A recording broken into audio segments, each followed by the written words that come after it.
ഡൽഹി മദ്യനയ കേസിൽ അരവിന്ദ് കെജ്രിവാളിനെയും മനീഷ് സിസോദിയെയും കോടതി കുറ്റവിമുക്തരാക്കിയ സാഹചര്യത്തിൽ അമിത്ഷായും നരേന്ദ്രമോദിയും രാഹുൽ ഗാന്ധിയും മാപ്പ് പറയണമെന്ന് മന്ത്രി എം.ബി. രാജേഷ്. മദ്യനയ അഴിമതി കേസ് കള്ളക്കേസാണെന്ന് തെളിഞ്ഞെന്നും മന്ത്രി പറഞ്ഞു. ഡൽഹി PCC പ്രസിഡന്റാണ് ഡൽഹി മദ്യനയ വിഷയത്തിലെ ആദ്യ പരാതിക്കാരൻ. ഇത് കോൺഗ്രസ് BJP ധാരണയുടെ ഭാഗമായിരുന്നെന്നും മന്ത്രി എം.ബി. രാജേഷ് ആരോപിച്ചു. ആദ്യത്തെ പരാതി കേജ്രിവാളിനെതിരെ കൊടുക്കുന്നത് ഡൽഹി PCC പ്രസിഡന്റാണ്. അതായത് BJPക്ക് കേജ്രിവാളിന് ജയിലിലടയ്ക്കാൻ വഴിയൊരുക്കി കൊടുത്തത് കോൺഗ്രസ് ആണ്.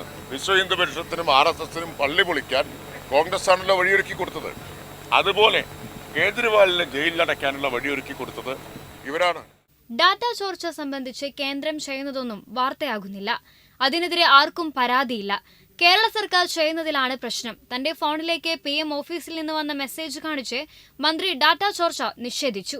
ചെന്നിത്തല പറയുന്നതുപോലെ ഒരു ഡാറ്റ ചോർച്ചയുമില്ല. കരാർ ജീവനക്കാരനെ വിവരങ്ങൾ നൽകിയെന്നത് അപ്പസർപ്പ കഥയാണെന്നും മന്ത്രി പറഞ്ഞു. കേരളത്തിലെ സർക്കാർ പദ്ധതികൾ ജനങ്ങളിലേക്ക് എത്തിക്കുന്നത് ഗവേണൻസിന്റെ കൂടി ഭാഗമാണ്, ഗുഡ് ഗവേണൻസിന്റെ കൂടി ഭാഗമാണ്. ജനങ്ങൾ സുതാര്യതയാണ് അതിലൂടെ ഉണ്ടാക്കുന്നത്. സർക്കാരിന്റെ പദ്ധതി DA കൊടുക്കുന്ന കാര്യം, സ്ത്രീ സുരക്ഷാ പെൻഷന്റെ കാര്യം, ഇത് അറിയിക്കുന്നതിൽ അസ്വസ്ഥരാകുന്നതിന് ആർക്കും അസ്വസ്ഥത എന്നറിയോ? ഇതൊക്കെ ജനങ്ങളെ അറിയിക്കാതിരിക്കാൻ വേണ്ടിയും മൂടിവെക്കാൻ വേണ്ടിയും പെടാപ്പാട് പെടുന്നവർക്ക് സഹിക്കാൻ പറ്റുന്നില്ല.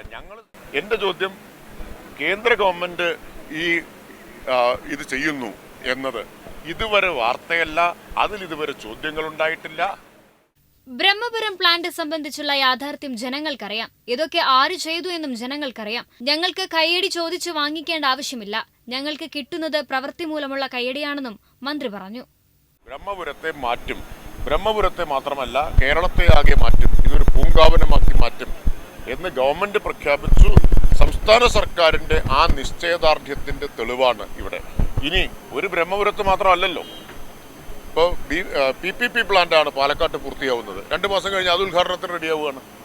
അത് ബ്ലൂ പ്ലാനറ്റ് എന്ന് പറയുന്ന ഒരു സ്വകാര്യ കമ്പനിയുമായി ചേർന്നിട്ടുള്ള പൊതു സ്വകാര്യ പങ്കാളിത്തമാണ്. നേരത്തെ പ്ലാന്റ് ഉദ്ഘാടന വേളയിൽ ബ്രഹ്മപുരം പ്ലാന്റിന് പിന്നിൽ കേന്ദ്ര സർക്കാർ ഇടപെടലാണെന്ന് കേന്ദ്രമന്ത്രി സുരേഷ് ഗോപി പറഞ്ഞിരുന്നു. ജീവൻ ന്യൂസ്, കൊച്ചി.